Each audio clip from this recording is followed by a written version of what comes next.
Do you think we are being herded into World War III? One of the techniques of keeping people confused is overloading them. I think we are so fragile right now as a country. Our cybersecurity and our power system has not been upgraded to a great extent for the last 15 years. It's like we're two different countries. It is. It's like we're a schizophrenic country. When you look at everything going on, the outlook does not look good. What's going on with Iran? I mean, Iran is a very complicated thing because so much of our government has this belief, in the strong man, right? It is better to back a government with a strong man because we know exactly what we're getting. So even though I feel like the majority of Americans, and of course I am, with the people of Iran, our government isn't really supportive of that because they're like, we can negotiate with them, we can send them money, we can keep them at bay, we know how to deal with them. We do not know how to deal with or what kind of control or influence we're going to have with the next government that comes in. So we have this tough situation where unfortunately all these people are dying. The other thing that's happening that's very frustrating. So first off, I'm going to talk about that. So that means we're talking about our deals right now with Iran are nothing to do with the people. It's nuclear diplomacy. Because nuclear diplomacy is where you can fall back, pretend you're doing something, and then you make a deal and you say, hey, we solved something, and it doesn't do anything for the people. So that's what we're doing. But what happens with the people, and this is something that was different than all the last times, our government said, don't hang people publicly. So the frustrating thing now is they're doing extrajudicial killings, right? They'll just walk in and shoot someone in the head. They're injecting people and killing them. So we have no concept now of how many people are being killed after being detained. Before, they'd at least go to death row and be hanged, and you can monitor it in some way, but we have people getting murdered in the streets. And in the streets, it's not just Iranians. There's Iraqi militias, there's Afghans. I mean, it's crazy because Iran has an Afghan brigade people don't really talk about, but the Fatehun Brigade. So anyway, there's all these terrorists and bad actors killing people in the streets, but then even when they end up in a hospital or in custody, they're now being extrajudicially killed.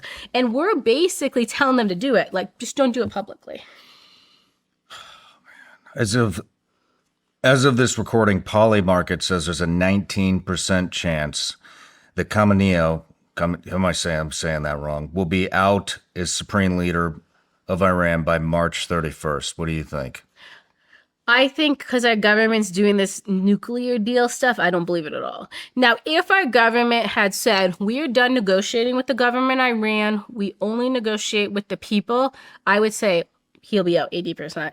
But now that they're like, no, we're going to, like, the deal's weird if it's true. Like, they're going to give us a little bit of uranium and then we're going to be like, okay, it's all good. But the people, like, can't afford to live. They're oppressed. Terrorists are running their country. There's people killed with no crimes. Like, none of that is being addressed. And so that's super, super frustrating. So I think if we had handled it differently, I would say that. But how I'm watching it, it's a nuclear deal. I don't think anything's changing. But I don't think a 19% chance is great. I know, but you think it's less than that? Oh, I think it's 2%. You think it's 2%? Yes. Now, a month ago, I would have said it's 19%, but now that I've seen this weird nuclear deal, I know the government's... what is the nuclear deal? Well, I mean... So, a government is... It'd be interesting to see how Polymarket's percentage changes after this. Yeah, sorry, Polymarket. But our government is negotiating with Iran, okay? But the negotiations happening right now with Iran are about nuclear. They started negotiations when these protests started, and they're about the nuclear program. They're nothing to do with what any of the protesters are asking for. That's what I'm saying. That's why I know he's staying in power, because that wouldn't be the deal you'd be working on. You don't need to make a nuclear deal with the guy you're kicking out, right? If this guy's going to be done in a month or two, we don't got to make a new nuclear deal with him. He's going to be gone. We can end the whole program a week after he leaves. So yeah, so that's why I know it's a game now. So we don't that's all a facade too. We don't give a shit about I give a shit. I know. The U.S. government doesn't give a shit about the people of Iran. Do you think we should have bombed Iran back in, when was that? It was in the summer. We were in Dubai. We were flying home and we could see the... 100%. So the thing is, and Iran knew this anyway, we were always going to bomb Iran when we found out they hit a certain level of enrichment or they could get close to putting... How did we find that out? So Because here's what's interesting to me, and I can't tell you who told me this, not on air. Not one of our intelligence agencies fucking said that they were enriching uranium. It was Mossad that came along and told us that. well, the first thing is you have to remember Mossad has way better access in Iran than we do. Just to be honest, I have some better accesses in Iran than the U.S. government does. So we have to be really honest about that. The U.S. does have bad access in Iran, so they've always had to rely on other people. So that's no conspiracy. Think about it. That's Iran's greatest enemy. They have the best access here, just like we had the best access in Afghanistan when we were fighting the Taliban there, right? Because that was our enemy. So you have to view it in that lens, okay? So that's not a conspiracy. Okay, but remember early on in Afghanistan when we would go into these villages and we would just take somebody's word for it? Oh, no, they're the bad guys, not realizing that these two groups have been battling each other for 1,000 years. I mean, so, you know what I mean? That's not exactly what's happening in this case. So I will tell you, they were 100% enriching, and the U.S. government also has information that they're enriching. It's not just from Mossad. That's 100% not true. I mean, I even had access to a guy who had a family member in the program. The program is real. The program is much farther along than our government was aware. And I think they were caught a little bit with their pants down and realized it is more advanced than we thought. Remember, for like 15 years, they kept saying it's not advancing. Sorry, a program does not advance for 15 years. So our government just kept rolling the same assessment over into every year. And I really do think Trump saw it and said, holy crap. We are so behind in our assessment on this. We got to hit them now. I do believe they had enriched that much. I personally believe it. Remember, I used to work at Iran in the CIA. So there's so many conspiracy things around Mossad, but you have to look at the facts of the situation. They have been enriching very successfully. Luckily, we've been tripping them up over the years over and over again. And Mossad has done it plenty, taking other scientists and stuff. But the enrichment still slowly kept happening. People act like, for all that time, nothing improved. That doesn't make any sense. I mean, they brought in people, they brought in Libyan scientists after Gaddafi fell. They obviously always brought in Pakistanis. So they have the capabilities and always had it to make it happen. And so I think that's just the whole current anti-Israel propaganda. Well, who are they more a threat to, us or Israel? Well, they're more a threat to Israel, but I'm telling you, to say no one in the U.S. government believed in the enrichment isn't true. I'm just telling you. There's not no analyst in the U.S. government who didn't believe in enrichment. That's a assessment put out in the wild for the public, but that's not real, unfortunately. Yeah, I don't know. Maybe I'm skewed, but reading these Epstein files and all the racial remarks towards Americans and Christians is just fucking that's the world. Remember, the world's run by the Muslim Brotherhood. The world's not run by America, and people need to realize that. I hate to let people know, but we are not the top of the pyramid. In World War II, the trigger was visible. September 1st, 1939, and the world had a line you could point to. Today, Today, there may never be a single invasion moment because everything is being weaponized at once. Narratives, markets, technology, supply chains, and domestic division, with psychological warfare coming from outside and from within. Excuse me. So here's the question.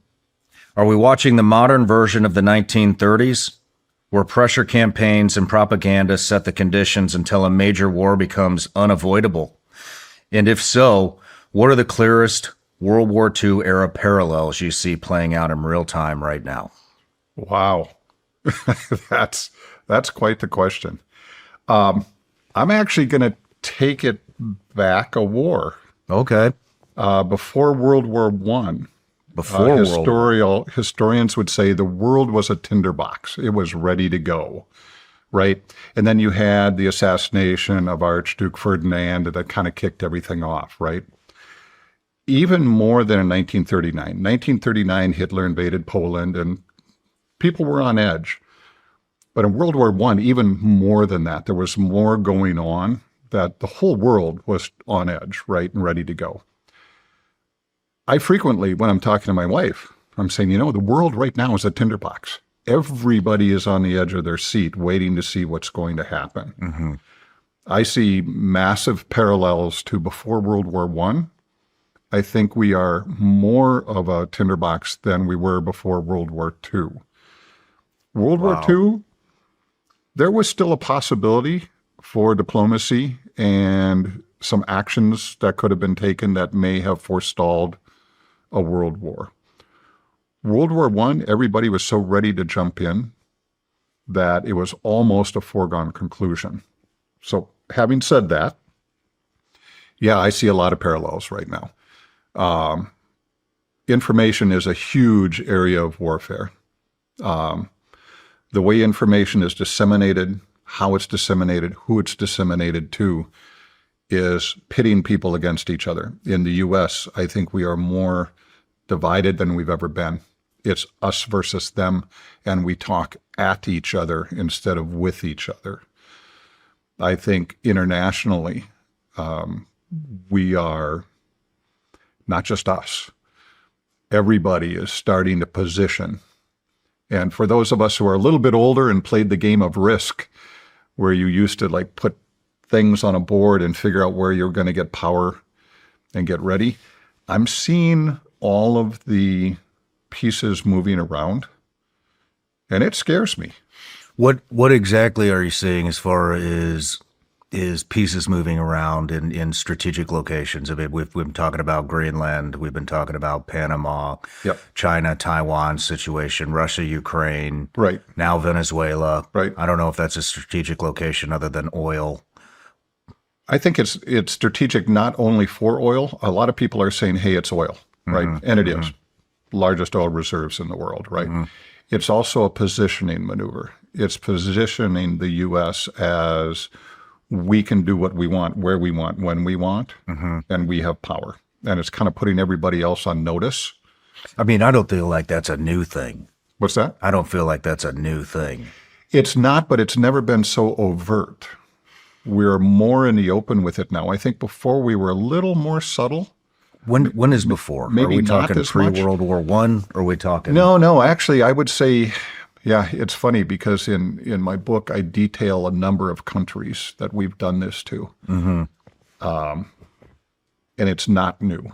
We started, back in the Spanish-American War, and then in Haiti and in Nicaragua and in Honduras. We've been doing this for a while. I feel like now it's been, because of information, the internet is great for getting information out, but it's also great for getting selective information out, if you will. Right now, the way that things are happening, more people are aware of what's happening. And we have to be careful about the way it's being spun in the narrative. When we, for example, we helped Panama secede from Colombia, right?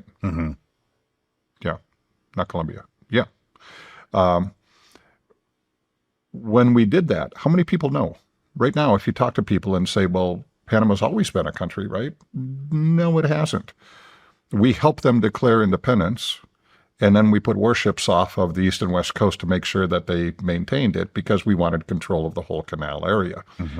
That information is lost. And even at the time, not that many people knew it unless you read it in a newspaper somewhere. Now we're live casting from Venezuela. We're live casting from Ukraine. We're live casting from Gaza. The information is out there so fast and unfiltered. And then you've got people coming in and trying to filter it and spin to a narrative, right? I think this creates a whole different battleground, if you will, because now people can't just trust their government to say, well, you guys have the information. I'll trust you're doing the right thing. They're looking at, hey, I just saw this on the news. What are you doing? Does that make sense? Yeah, it makes perfect sense. They don't know how to deal with it. They don't. And quite honestly, you and I have seen things in warfare, you more than I. We're broadcasting it into people's living rooms now. And I think we're causing PTSD in the human population from seeing this. And that has its own set of issues and its own set of consequences.